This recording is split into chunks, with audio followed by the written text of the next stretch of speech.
Good morning, all of you. Today we are going to discuss about bills of exchange. Bills of exchange chapter మనకు intermediate second ఇయర్లోనూ ఉంటుంది, అలాగే డిగ్రీలోనూ వస్తుంది. ఈ bill of exchange గురించి problems చూడడానికి ముందుగా అసలు బిల్ ఆఫ్ ఎక్స్చేంజ్ అంటే ఏంటో చూద్దాము.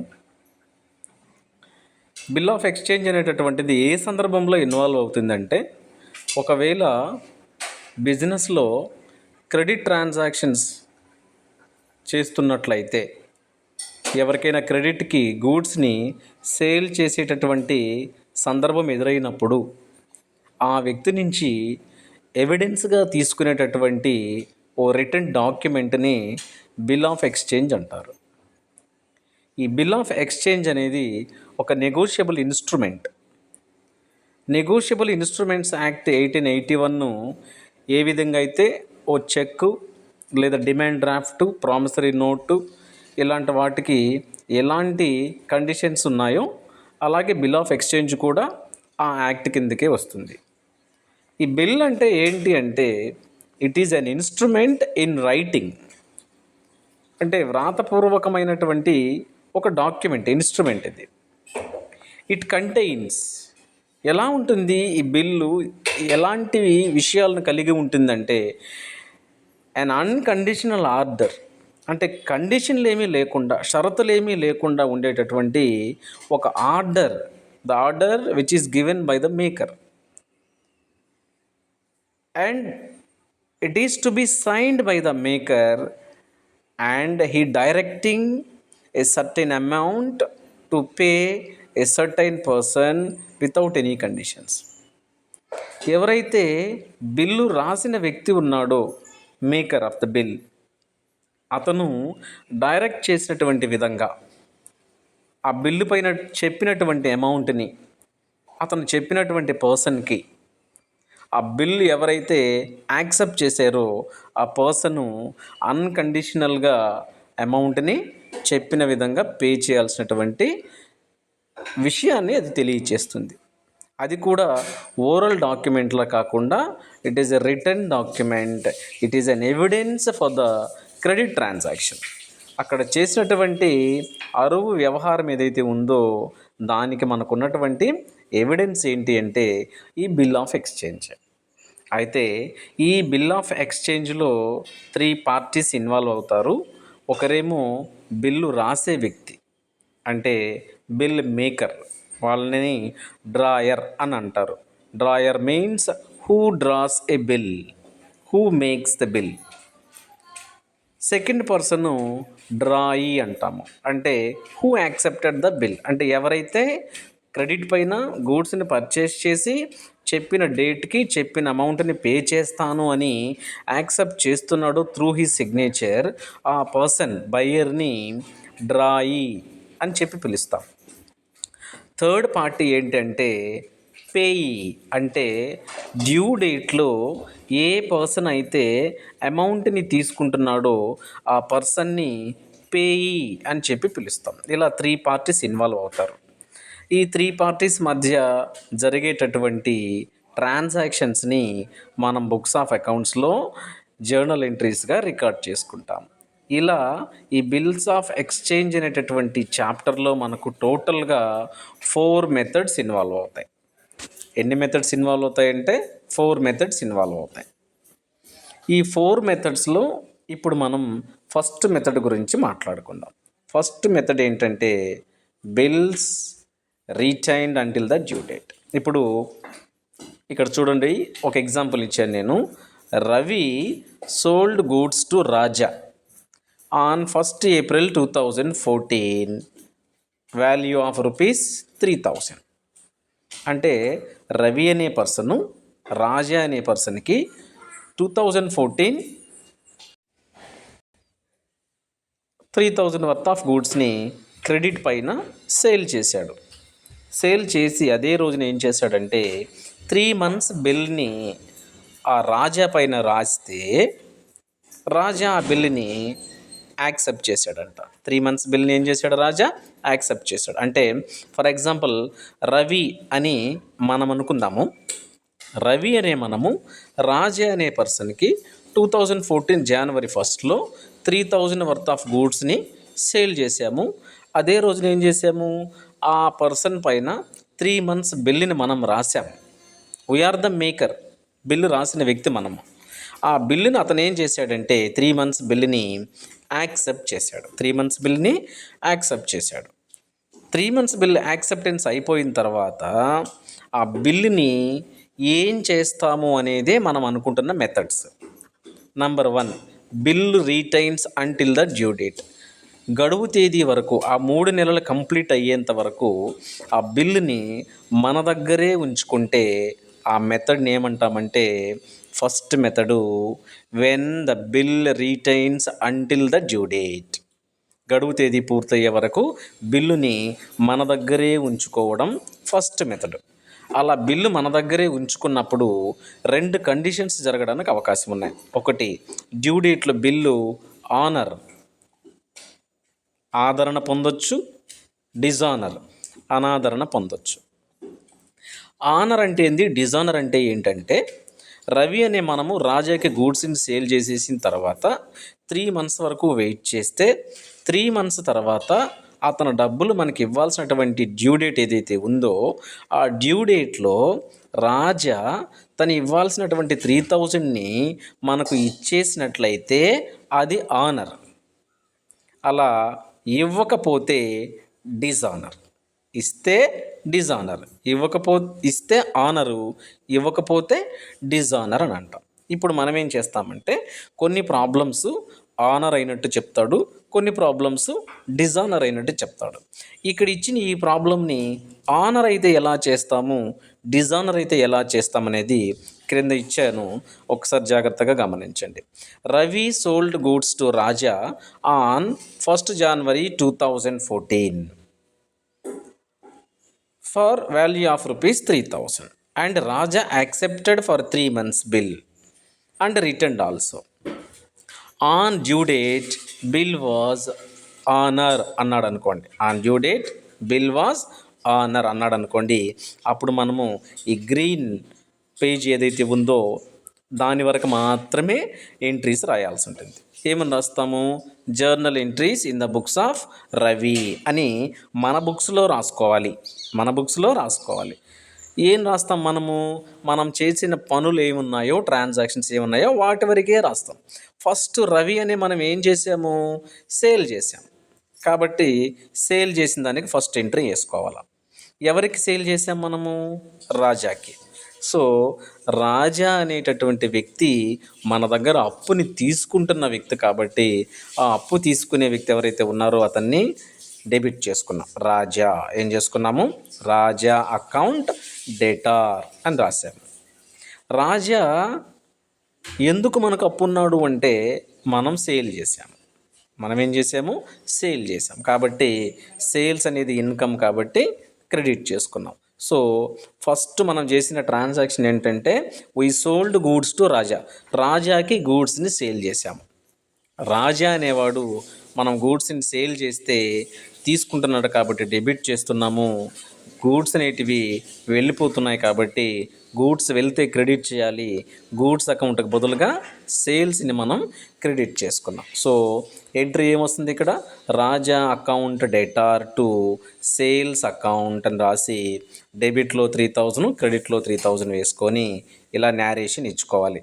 Being goods sold on credit, అరువు పైన సరుకులు అమ్మినందున అని రాసుకుంటాం. రాజా ఖాతా డేటార్ టు అమ్మకాల ఖాతా, అరువు పైన సరుకులు అమ్మినందున అని మనము నేరేషన్ రాసుకుంటాం. ఇది మనం చేసిన ఫస్ట్ ట్రాన్సాక్షను, దానికి మనం ఇచ్చే ఫస్ట్ ఎంట్రీ. గూడ్స్ని సేల్ చేసాము రాజాకి కాబట్టి రాజా తీసుకుంటున్నాడు, రాజా అకౌంట్ డేటార్ టు గూడ్స్ వెళ్ళిపోతున్నాయి కాబట్టి సేల్స్ అకౌంట్, రైట్. ఇక ఏ రోజున గూడ్స్ని సేల్ చేసామో అదే రోజున బిల్లుని రాసి యాక్సెప్టెన్స్ తీసుకున్నాం కాబట్టి సేమ్ డేట్ వేసుకుంటాం. నేను డినోట్ పెట్టాను. సో సేమ్ 2014 January 1 అని చెప్పి ఏం చేయాలి అంటే, అదే రోజున ఏం చేసాము, 3 months బిల్లు రాసి తనకి ఇస్తే తను ఆ బిల్లును చూసుకొని ఆ బిల్లు పైన ఏదైతే రాసామో దాని అంతటికీ తన యాక్సెప్టెన్స్ని తెలియచేసి త్రూ హిజ్ సిగ్నేచర్ ఆ బిల్లుని తిరిగి మళ్ళీ మన దగ్గరికే ఇచ్చేస్తాడు. అంటే ఆ బిల్లు మనము డ్యూ డేట్ వరకు పెట్టుకోవాలి కాబట్టి ఏం చేస్తున్నాడు, ఆ బిల్లు అతను యాక్సెప్టెన్స్ తెలియచేసిన తర్వాత బిల్లు మనకి ఇచ్చేస్తా ఉన్నాడు. బిల్లు ఏదైతే మనకు వస్తువు ఉందో ఆ బిల్లుని బిల్స్ రిసీవబుల్ అని చెప్పి పిలుస్తాం. ఎందుకంటే ఆ బిల్లు పైన రాసి ఉన్న 3000 అమౌంట్ రిసీవబుల్ అని ఈ బిల్లు తెలియచేస్తూ ఉంది కాబట్టి, రావాల్సిన అమౌంట్ని తెలియచేస్తూ ఉంది కాబట్టి, మనం వసూలు చేసుకోవాల్సిన అమౌంట్ 3000ని ఆ బిల్లు తెలియచేస్తూ ఉంది కాబట్టి ఆ బిల్లుని మనం వసూలు బిల్లులు అని బిల్స్ రిసీవబుల్ అని పిలుస్తాం. కాబట్టి బిల్స్ రిసీవబుల్ రావాల్సినటువంటి అమౌంట్ కాబట్టి, రావాల్సినవన్నీ ఆస్తులు అని అనుకుంటాం కాబట్టి, ఇక్కడ రావాల్సింది ఏంటి, బిల్స్ రిసీవబుల్ కాబట్టి దానిని అసెట్గా ట్రీట్ చేసి డెబిట్ చేసుకుంటున్నాం. Bills receivable account debtor to ఆ బిల్స్ రిసీవబుల్ ఎవరి దగ్గర నుంచి వస్తుంది మనకు, రాజే అనే వ్యక్తి యాక్సెప్ట్ చేసి తను ఇస్తున్నాడు కాబట్టి, ఇక్కడ ఇచ్చే వ్యక్తి రాజా కాబట్టి, గివర్ రాజా కాబట్టి క్రెడిట్ ద గివర్ అనే రూల్ మనకు తెలుసు కదా పర్సనల్ అకౌంట్ది. అందుకని ఇక్కడ రాజాని క్రెడిట్ చేసుకున్నాం. కాబట్టి బిల్ వస్తుంది కాబట్టి బిల్ డెబిట్ చేసాము, ఇచ్చే వ్యక్తి రాజా కాబట్టి రాజాని క్రెడిట్ చేసాము. Bills receivable account debtor to Raja account. Amount చూడండి, సేమ్ ఆ 3000కే కదా బిల్లు రాసాము, అందుకని డెబిట్లోనూ 3000, క్రెడిట్లోనూ 3000 వేసుకుంటాం. ఇలా సెకండ్ ఎంట్రీ అయిపోయిన తర్వాత అతను గూడ్స్ తీసుకుని అతను వెళ్ళిపోతాడు. మనము అతనికి 3 months వరకు టైం ఇచ్చాం కాబట్టి ఈ 3 months వరకు మనం అతన్ని అడగడానికి అవకాశం లేదు. కాబట్టి ఈ 3 months లోపల బిల్లుని రకరకాలుగా వాడుకోవచ్చు. కానీ మనం ఇప్పుడు చెప్తున్న మెథడ్ ఫస్ట్ మెథడ్ కాబట్టి ఈ ఫస్ట్ మెథడ్ బిల్లుని మన దగ్గరే డ్యూ డేట్ వరకు ఉంచుకోవడం కాబట్టి మనం అలాగే థింక్ చేయాలి. ఈ బిల్లుని 3 months అయిపోయేంత వరకు మన దగ్గరే ఉంచుకున్నాము. ఆ 3 months తర్వాత బిల్లు ఏమైంది అనుకుంటున్నాం, ఇక్కడ మెథడ్ మనం కేసు ఆనర్ అనుకుంటున్నాం కాబట్టి ఆదరణ జరిగింది అంటున్నాం కాబట్టి, అంటే డ్యూ డేట్లో రాజా అనే పర్సను మనకి ఇవ్వాల్సినటువంటి ఆ 3000 ఇచ్చేశాడు అని అర్థం.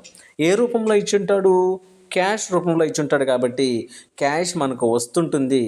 వచ్చినటువంటి క్యాష్ని డెబిట్ చేసుకుంటున్నాం. క్యాష్ అకౌంట్ డెటార్ 3000 వచ్చేసింది. క్యాష్ 3000 మనకి ఇచ్చేసి తను ఏం చేస్తాడంటే తను ఎవిడెన్స్గా మన దగ్గర ఉంచిపోయాడు కదా బిల్లు రిసీవబుల్ని, ఆ బిల్లుని తను తీసేసుకుంటాడు. అంటే మనం ఆ బిల్లు తనకి తిరిగి ఇచ్చేసేయాలి.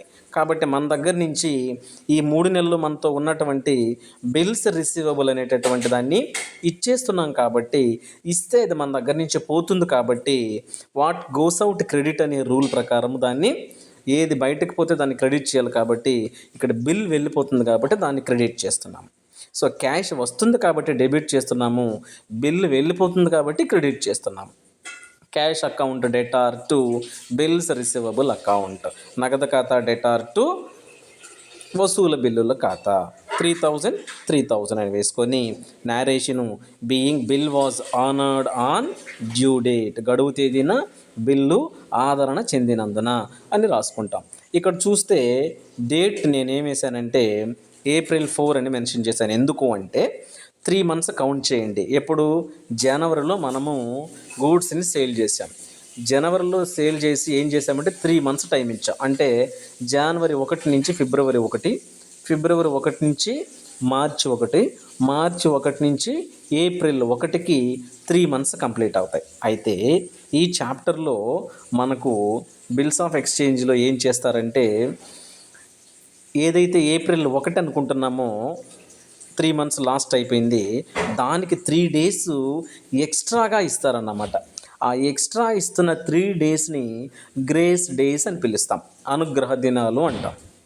కాబట్టి April 1కి ప్లస్ 3 daysని యాడ్ చేస్తే April 4 వస్తుంది కదా. ఆ April 4ని మనము డ్యూ డేట్గా అనుకోవాలి. ఇలా బిల్లు మన దగ్గరే ఉంచుకున్నప్పుడు ఆనర్ అయినట్లయితే 3 ఎంట్రీస్ రాయాల్సి ఉంటుంది. ఒకటేమో మనం సేల్ చేసిన దానికి, ఇంకొకటేమో బిల్లు తీసుకుంటున్న దానికి, ఇంకొకటేమో బిల్లు ఆనర్ అయిన దానికి వేసుకోవాలి. ఓకే, ఇప్పుడు ఒకవేళ ఇదే ప్రాబ్లంను డిజానర్ అయినట్లయితే ఎలా చేసుకోవాలో చూద్దాం. చూడండి, Ravi sold goods to Raja worth ₹3,000 and accepted 3 months bill also. On due date bill dishonour అనుకున్నాం. ఆన్ డ్యూ డేట్ ఏమైంది? బిల్ డిజానర్ అన్నాడు. బిల్లు డిజానర్ అయినప్పుడు మనకి ఎక్స్ట్రాగా ఇచ్చే ఇన్ఫర్మేషన్ ఏంటంటే నోటింగ్ ఛార్జెస్, ధృవీకరణ ఖర్చులు ₹100 అనుకున్నాం.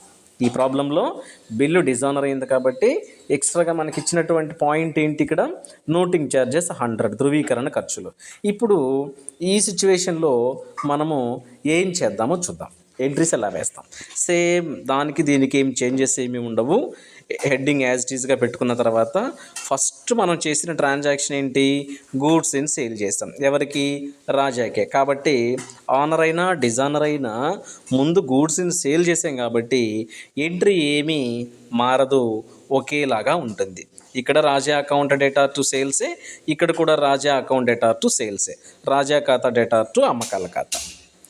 సెకండ్ ఎంట్రీ వచ్చేసరికి ఇక్కడ కూడా సేమ్ టు సేమ్ ఉంటుంది. ఆనర్ అయినా డిజానర్ అయినా మొదటి 2 ఎంట్రీస్ కూడా మారవు, ఒకేలాగా ఉంటుంది. ఎందుకని?